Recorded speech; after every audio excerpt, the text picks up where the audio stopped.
वाऱ्यावर झुलणाऱ्या भगव्या पताका, टाळ मृदुंगाच्या गजरात चालणारे लाखो वारकरी आणि त्यांच्या पुढे अगदी मानाने अग्रस्थानी संत निवृत्ती महाराजांची पालखी. श्रीरामपूरमध्ये वारीचा एक विशेष आणि पावन क्षण अनुभवायला मिळाला. संत श्रेष्ठ निवृत्तीनाथ महाराज यांच्या मानाच्या पालखीचे श्रीरामपूरमध्ये मोठ्या भक्तिभावाने स्वागत करण्यात आले. वारीच्या मार्गावर हजारो वारकरी पांडुरंग पांडुरंग जय रामकृष्ण हरीचा गजर करत, हातात टाळ, गळ्यात माळ आणि डोक्यात विठ्ठलाची ओढ घेऊन निघाले. पावसातही चालत होते. संतांच्या चरण स्पर्शाने पावन झालेल्या या मातीवर श्रीरामपूरकरांनी पालखीच्या दर्शनासाठी मोठी गर्दी केली. या भक्ती रसात न्यायलेल्या वातावरणात संत निवृत्तीनाथ महाराजांची पालखी पुढील प्रवासासाठी मार्गस्थ झाली. जय रामकृष्ण हरी, पावले चालती पंढरीची वाट. आज आपल्या सोबत निवृत्ती महाराज संस्थांचे विश्वस्त आहे. तर महाराज, ह्या पालखी सोहळ्यात काय विशेष आहे? विशेष म्हणजे असं आहे, आमचा हा जो पालखी सोहळा आहे निवृत्तीनाथ त्र्यंबकेश्वर या ठिकाणी राहून 10 तारखेला प्रस्थान होऊन मुक्काम दर मुक्काम करत करत आज 10वा जो मुक्काम आहे तो या बेलापूर ठिकाणी आहे. रस्त्याने रात्रीचा जो आमचा मुक्काम होता तो राजुरीमध्ये होता. राजुरीतून आम्ही निघत असताना पाऊस येतोय, जिथे पालखी असेल तिथे पाऊस, त्याच्या आजूबाजूला पाऊस पडतोय आणि वारकऱ्यांना कुठली अडचण होणार नाही असं निसर्ग सुद्धा त्याची दक्षता घेतोय. त्याप्रमाणे शासनाने सुद्धा चालू वर्षी वारकऱ्यांकरता मोबाईल टॉयलेट दिलेले आहे. त्याचप्रमाणे टँकरची, आरोग्याची खूप अशी मोठी व्यवस्था केलेली आहे आणि प्रत्येक गावामध्ये आम्ही मुक्कामाला येत असताना त्या ठिकाणी वॉटरप्रूफ मंडप दिलेला आहे.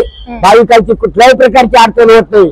आताही आम्ही श्रीरामपुरी या ठिकाणी आमचं आगमन झालेलं आहे.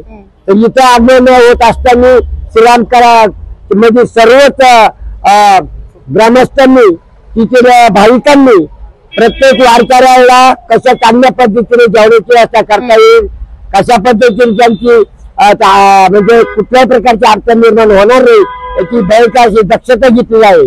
आणि रस्त्याने येत असताना श्रीरामपूरच्या सरहद्दीमध्ये आम्ही प्रवेश केला असता पालखीने. जागजागी कमानीवरून आणि खूप भव्य असं स्वागत आमच्या पालखीचं, निवृत्ती दादाच्या पालखीचं श्रीरामपुरांच्या वतीने झालेलं आहे.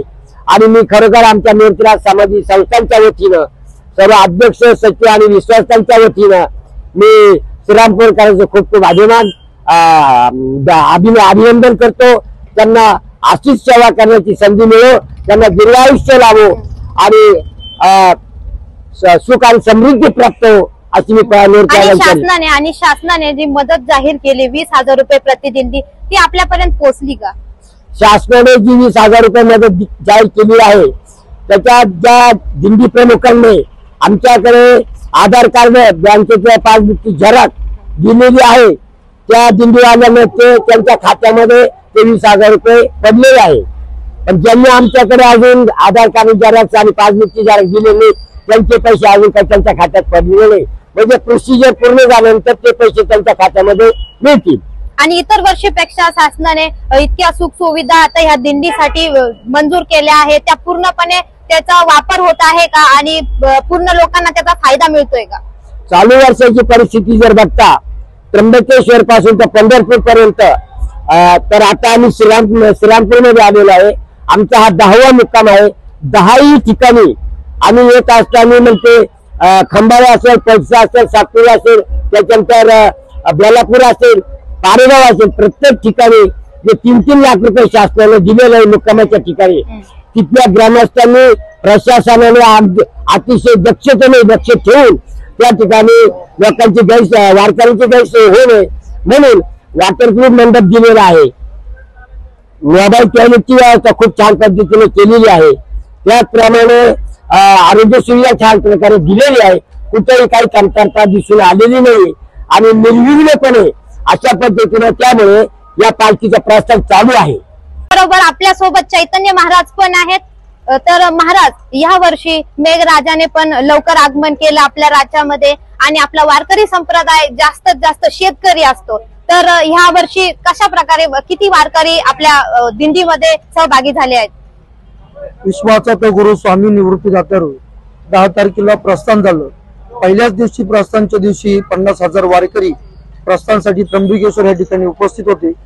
आणि यावर्षी पाऊस लवकर झाल्यामुळं शेतकरी वर्ग जास्त आहे कारण गेली मागच्या वर्षी जर पाहिलं तर लोकांच्या पेरण्या होऊन लोक वारीला येत होते, पण आता पाऊस जास्त झाल्यामुळं कोणाचे शेत वाळेल नाही, वल्ले असल्यामुळं त्याच्यामुळे सगळं शेतकरी वर्ग यावर्षी वारीला जास्त आहे.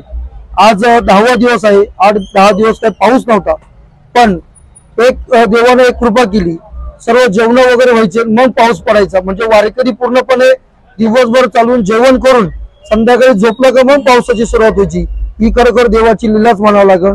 आज श्रीरामपूरमध्ये आम्ही या ठिकाणी पालखी आले आहे. आमचे मित्र सोमनाथजी महाले त्यांचं सोमनाथ ज्वेलर्स या ठिकाणी आम्ही सर्व वारकरी या ठिकाणी आलो. त्यांनी आमचं चांगलं स्वागत केलं. आणि वारकऱ्यांना आयुष्यामध्ये जीवनामध्ये प्रत्येक वारकरी आमचा माळकरी ज्याच्या गळ्यात तुळशीची माळ आहे त्याची एकच भावना असते का कधी पंढरपूरची वारी येईल आणि कधी आम्ही त्या पंढरपूरच्या वारीला जाऊ. मग त्याला पाऊस येऊ, ऊन येऊ, वारा येऊ, तो कशाचं टेन्शन घेत नाही.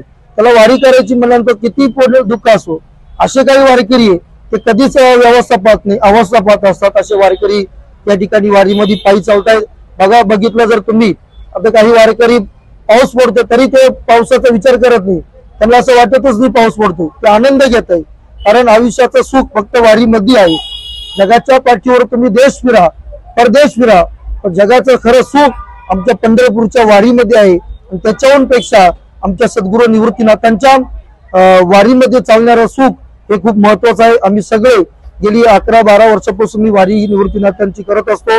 दरवर्षी आम्ही श्रीरामपूर वाऱ्यांनी खूप चांगलं स्वागत केलं. दरवर्षीप्रमाणे नगर जिल्ह्यात म्हणल्यानंतर श्रीरामपूरकरांचं खूप विशेष असं स्वागत असतं. आजचा मुक्काम आमचा बेलापूरला आहे. त्या ठिकाणी अतिशय सुंदर नियोजन चालू आहे.